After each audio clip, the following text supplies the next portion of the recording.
going back in time to try to figure out where our history of barn building in Connecticut and Massachusetts really started, a good place to begin is this cover from a treatise on husbandry from 1668 in England, and I could spend a whole lecture just talking about this wonderful image and the way it really shows how crops were segregated and equipment was used, and animals and stock animals became part of a complex part of the farm. This is, of course, an English manor house, but many of these techniques were transplanted here to Massachusetts and Connecticut. But the really interesting detail is this barn here, and also, of course, the Mount Everest that this poor wagon of hay is trying to climb. But there were decorative plants, bedding plants, and all kinds of orchards and trees. A lot of these techniques would have been transplanted to 17th century New England, and probably our earliest barns really looked like these very steeply pitched roof barns with a thatched roof. The first barn roofs here were thatched or planked, and a little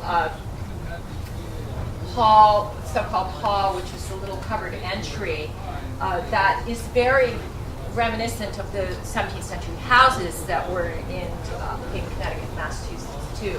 And you can see that here in the Cushing barn in Hingham, Massachusetts, which dates to 1681 and is believed to be the oldest extant barn in the United States. It's still standing. I could not find a photograph of it, but this drawing comes from a study done years ago by Robert St. George, who's a Yale historian, and he did a lot of analysis of how this barn fit into the social culture of a New England farm. And one of the things that came up in that study was the way that English settlers in New England began to separate functions of the barnyard from domestic life in the house, but they were all interconnected. And of course, we all know the phrase, "were you brought up in a barn?" Well, that kind of goes back to that kind of thinking of animals belong to one place, people in domestic life were separated out.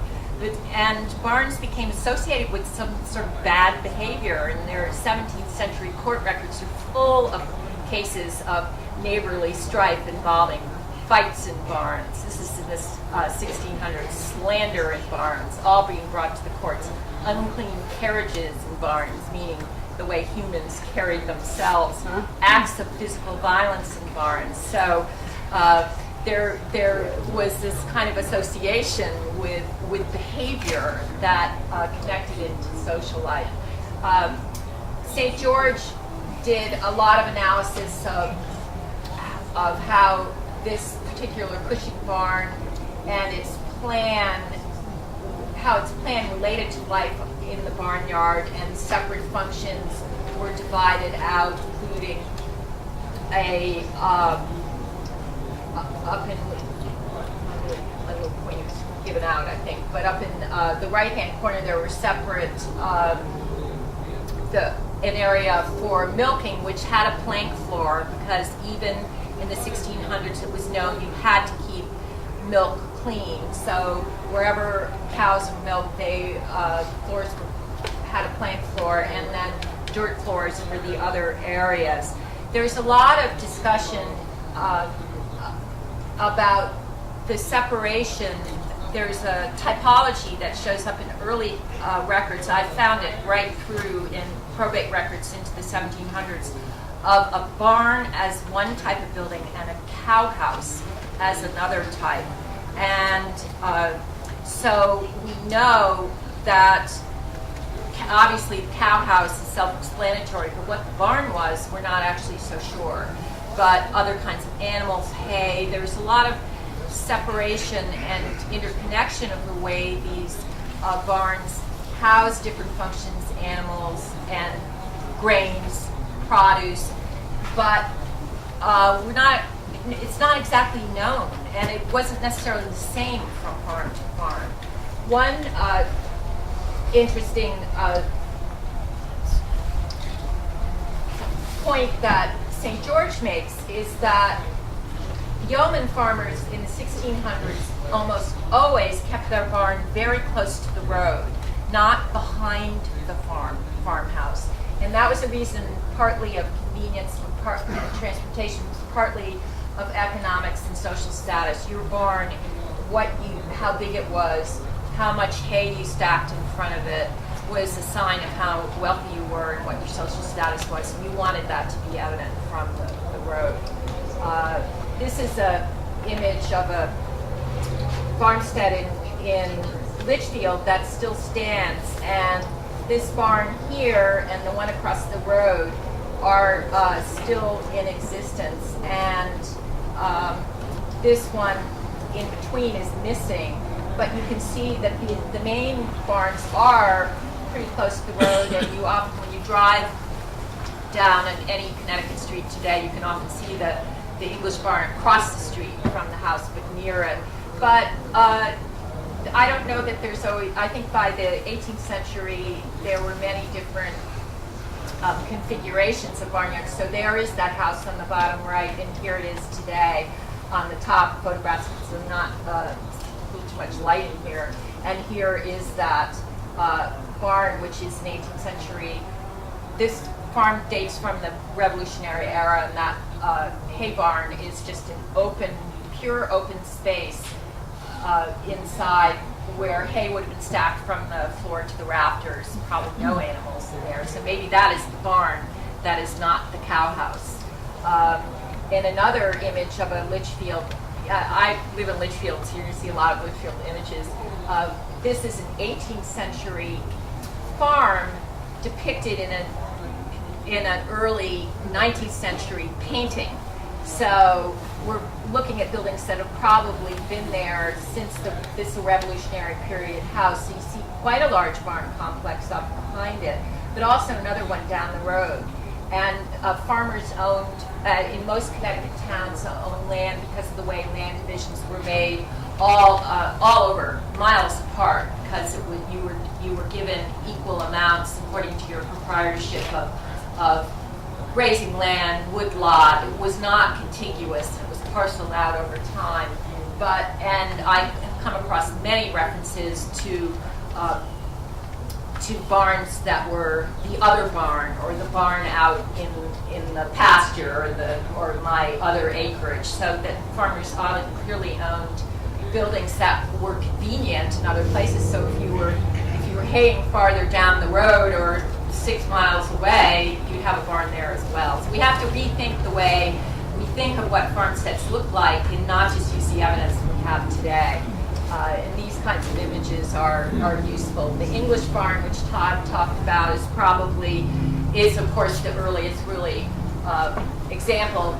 Most of the kinds we have, although I think there were many more of the Cushing type before that we just don't have anymore. They were windowless. They were originally had plank roofs, or in the very beginning thatched, as I said, and they were simple mainly because of economy, practicality, time, labor, lack of all these things, but also in the early to mid 1700s, most Connecticut farmers owned very little livestock. It was only what you needed to support your family. There wasn't much. The average farmer did not enter any kind of major market commerce till later. The gable end barn that Todd mentioned was, I think,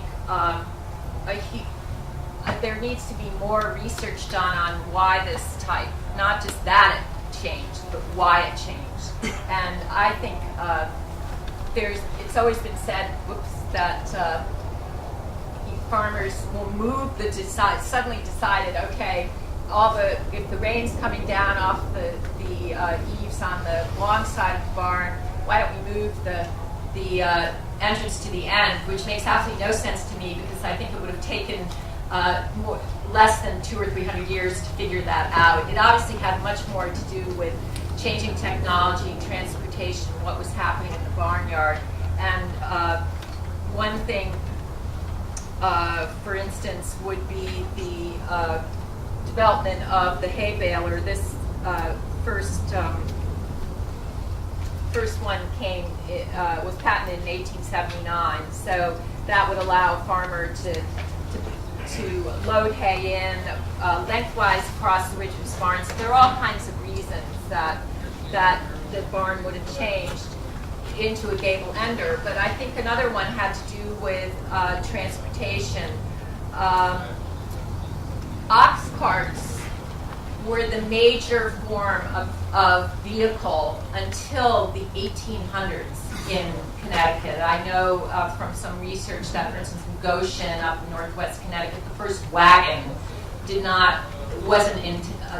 first farmer did not own a wagon until about 1810.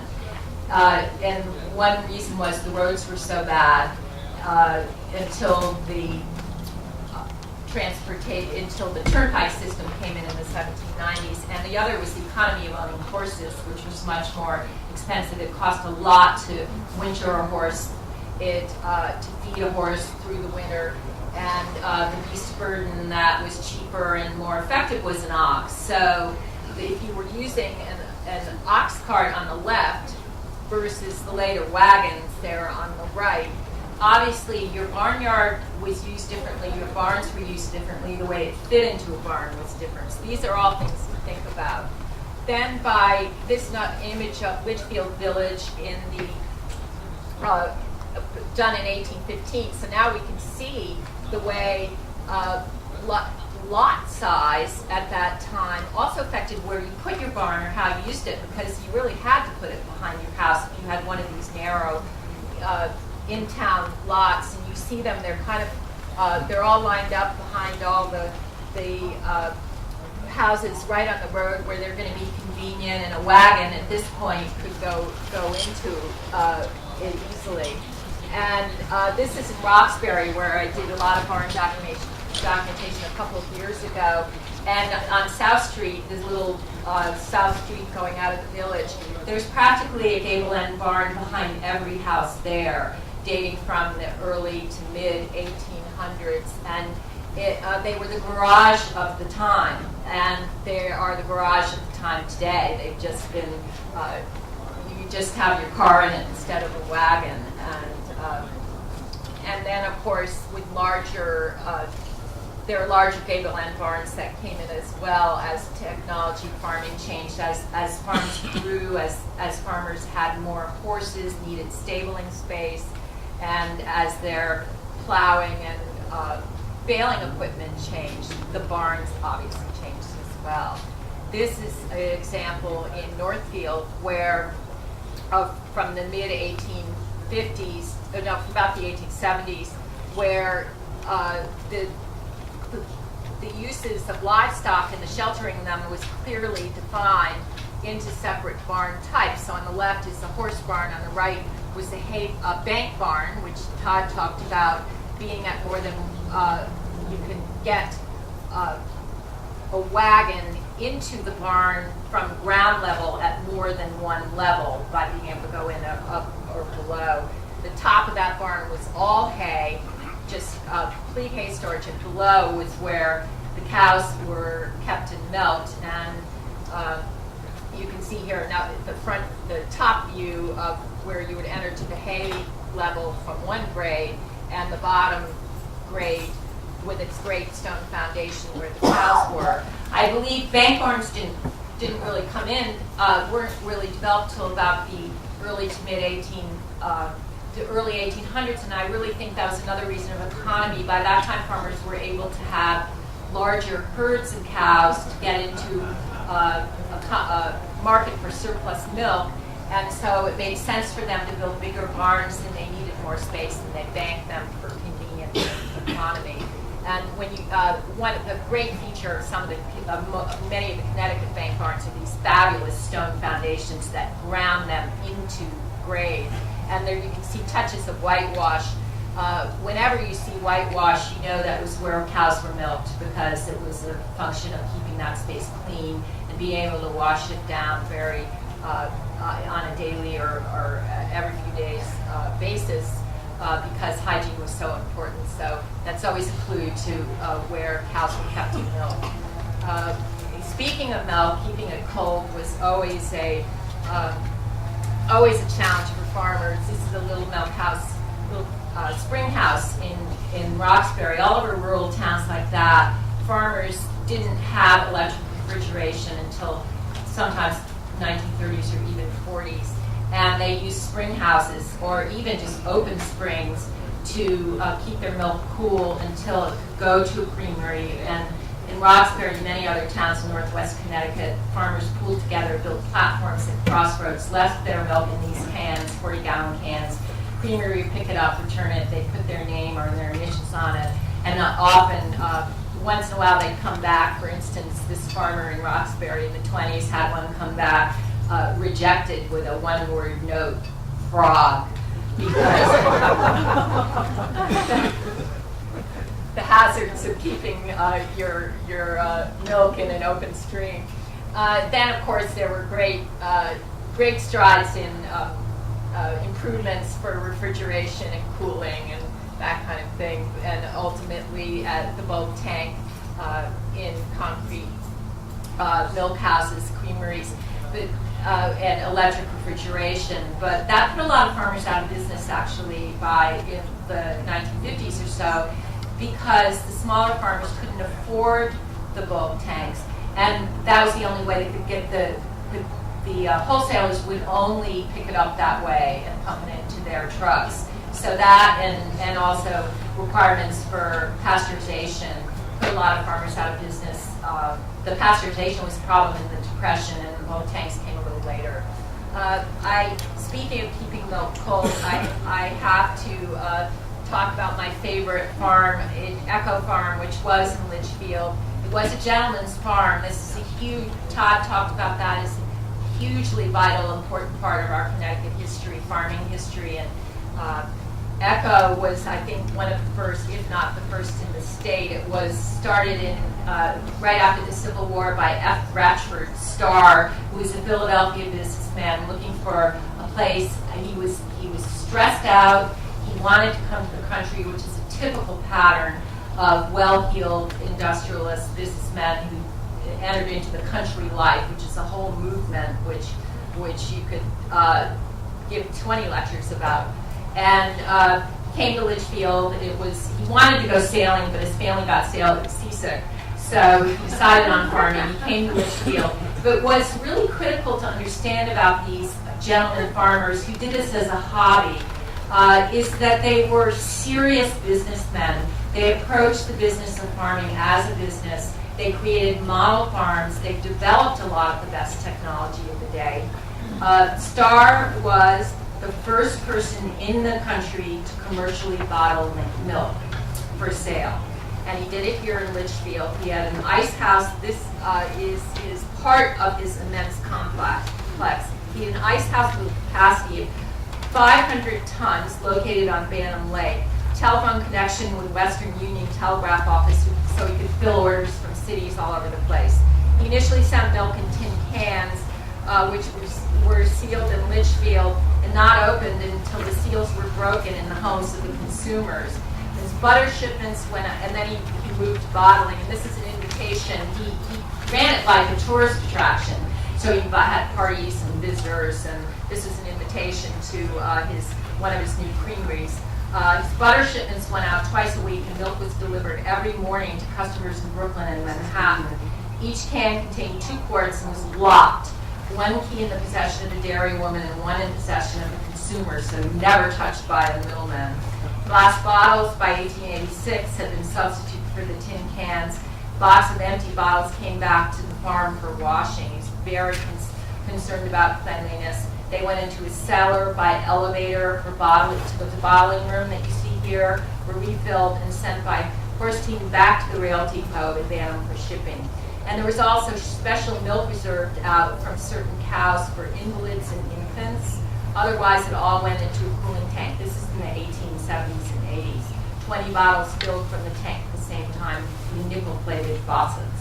So this is the ultimate in advanced farming technology that was developed by gentlemen farmers like Starr, who knew nothing about farming before he started. And there was a big article in Scribner's about Echo Farm. And he poked fun at himself, saying he had to learn from the locals. Of course, they're all hilariously laughing at him. Well, he gave up completely, and he turned it over to farm manager, which is, of course, what all of these gentlemen farmers did. But he took the physical plant as seriously as you could take it. And he had this sophisticated butter operation with a reception room in the dairy, open to visitors 3 days a week. He sold about 200 pounds of butter a week. His barn, just for the dry cows, was amazing. Stalls for 48 cows, 200 tons of hay could be stored above. Washroom, every work hand was required to wash his face and hands, brush his hair before milking. This is all just after the Civil War. Stable floors sanded daily with sand from Bantam Lake for cleanliness and to keep the cows from slipping.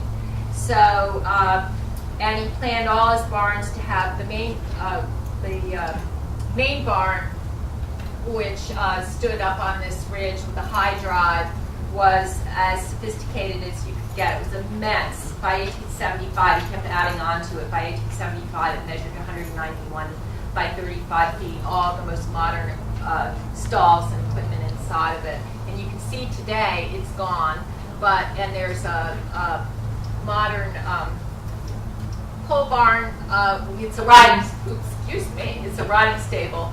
But you can see the high drive still there, and the immense stone foundation below that is all that's left of this. I actually do not know what happened to the barn, whether it burned. I've never been able to find out.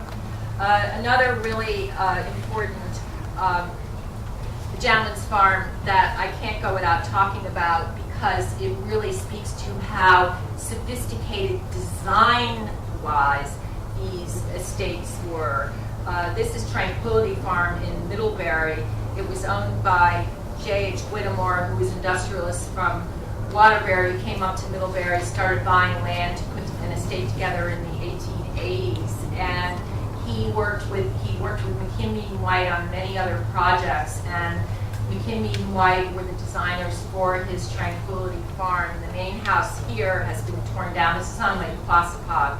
And he worked, he had many models, Whittemore had many projects going. On the wooded east side of the lake, he experimented with controlled harvesting and other forestry practices, processed lumber for sale at a lakeside sawmill. So you can understand how complex and complete these estates were.